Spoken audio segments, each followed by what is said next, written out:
Good morning everyone. देखिए आपके पास लेकर आया हूँ आपके लिए एनालॉगी, है ना। देखिए एनालॉगी का भी एक अपना रोल प्ले है, खासकर अब रीजनिंग का तो इतनी ज़्यादा इम्पोर्टेंस दिखाई गई है। अब तो सीजीएल मेंस में भी आता है ना, और अच्छे खासे नंबर में आता है। तो अगर आपको एनालॉगी या फिर इससे पहले जो नंबर सीरीज़ पढ़ाए या फिर आगे जो पढ़ाएंगे, अगर इस पर आपकी पकड़ मजबूत नहीं रहेगी तो आपसे क्लियर कर पाना काफ़ी मुश्किल है। समझ रहे हैं जो मैं कहना चाह रहा हूँ?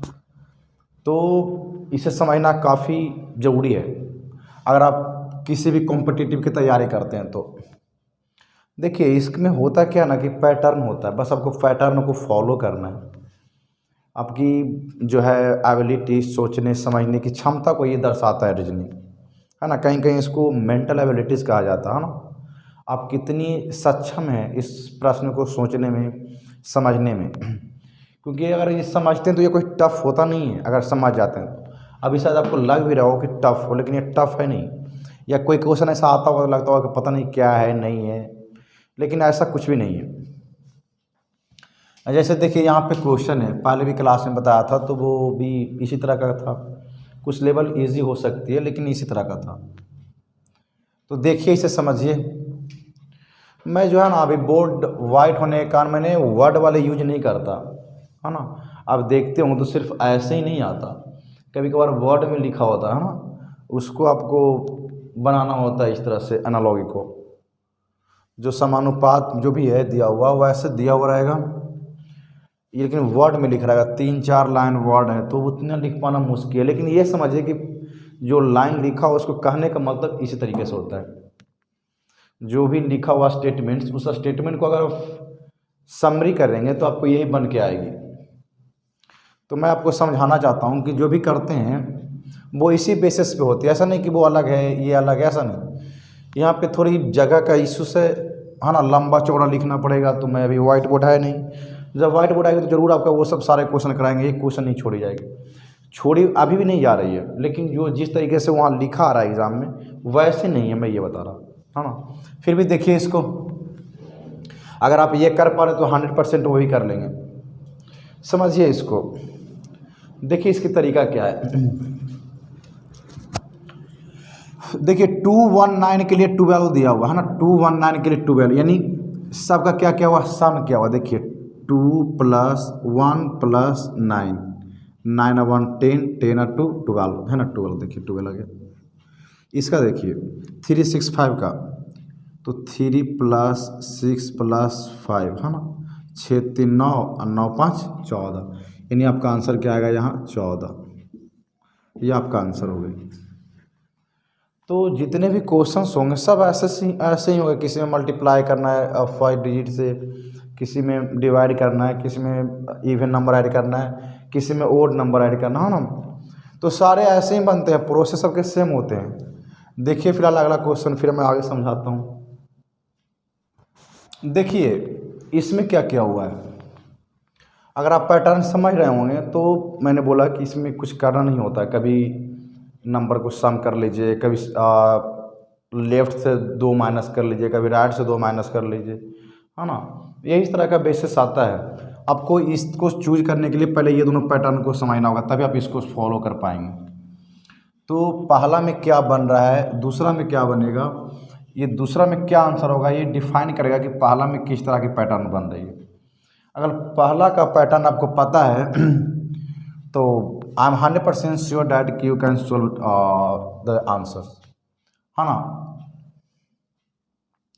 तो समझिए, समझते हैं इसको।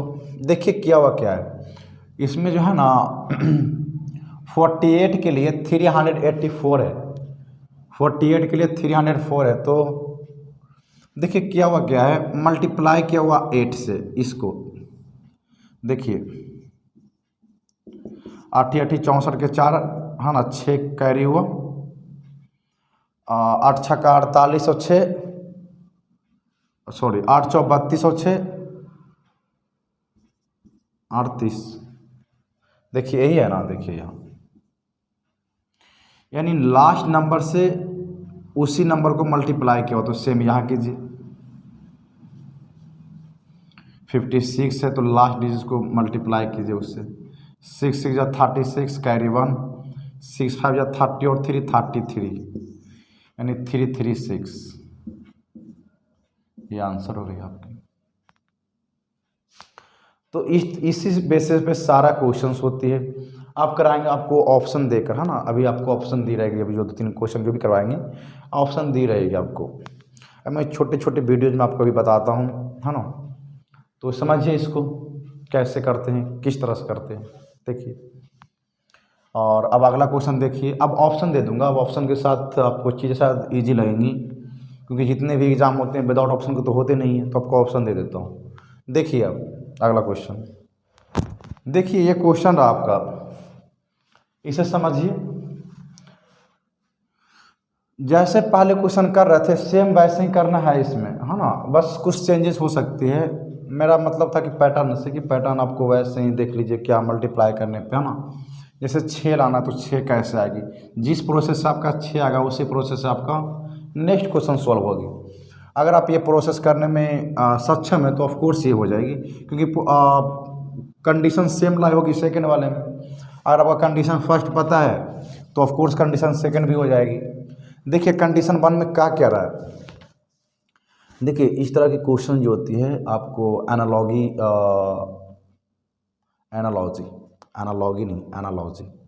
देखिए, मैंने कभी कभी एनालॉगी बोलता हूँ, एनालॉगी होती नहीं है, एनालॉजी होती है ना। एनालॉजी सही प्रोनाउंसिएशन है। तो देखिए एनालॉजी का ये क्वेश्चन है। तो इसमें होता क्या ना कि आपको पैटर्न समझना होता है। अगर आप इस पैटर्न को समझ गए तो ऑफ कोर्स इसके कर लेंगे। अगर आपको पैटर्न समझने में दिक्कत हो रही तो आपको सॉल्व करने में भी दिक्कत होगी। तो इसे समझिए कैसे सॉल्व करते हैं इसको, है ना।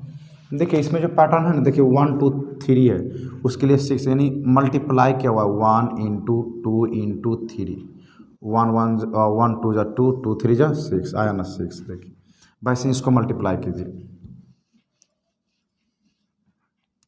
1 इंटू 4 इंटू 5 इंटू 8, 5 4 जा 20, 28 जा 160, 160 यानी यहाँ पे आंसर क्या आएगा 160। इसमें ऑप्शन नहीं दिया हुआ था, देखिए ना अगला में दिया रहेगा ऑप्शन, इसमें नहीं दिया हुआ है। देखिए ये बिना ऑप्शन का था तो मैंने बिना ऑप्शन का कराया। बिना ऑप्शन के करने से क्या होता है, थोड़ा सा लगता है कि ये पता नहीं क्या होगा, चीज़ें और कॉम्प्लिकेटेड हो जाती है। लेकिन देखिए अगला क्वेश्चन अगला में समझते हैं ऑप्शन के साथ में।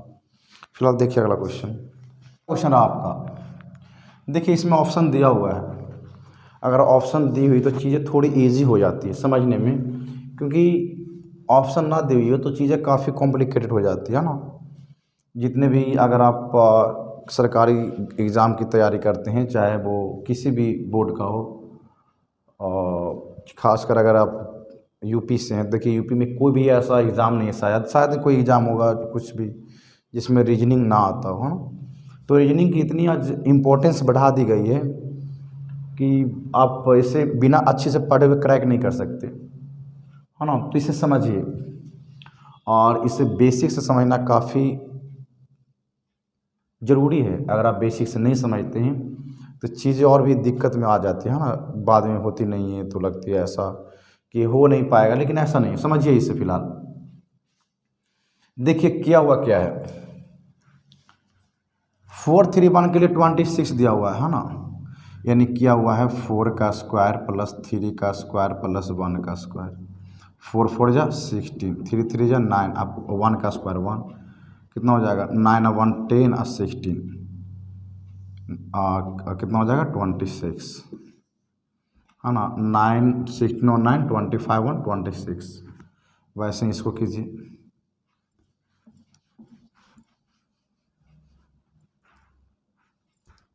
देखिए 5 प्लस 2 स्क्वायर था जी, 5 का स्क्वायर प्लस 2 का स्क्वायर प्लस 3 का स्क्वायर, 5 5 या 25 प्लस 4 प्लस 9, 25 4 29 9 38, यानी आपका आंसर जो आएगा 38 आएगा।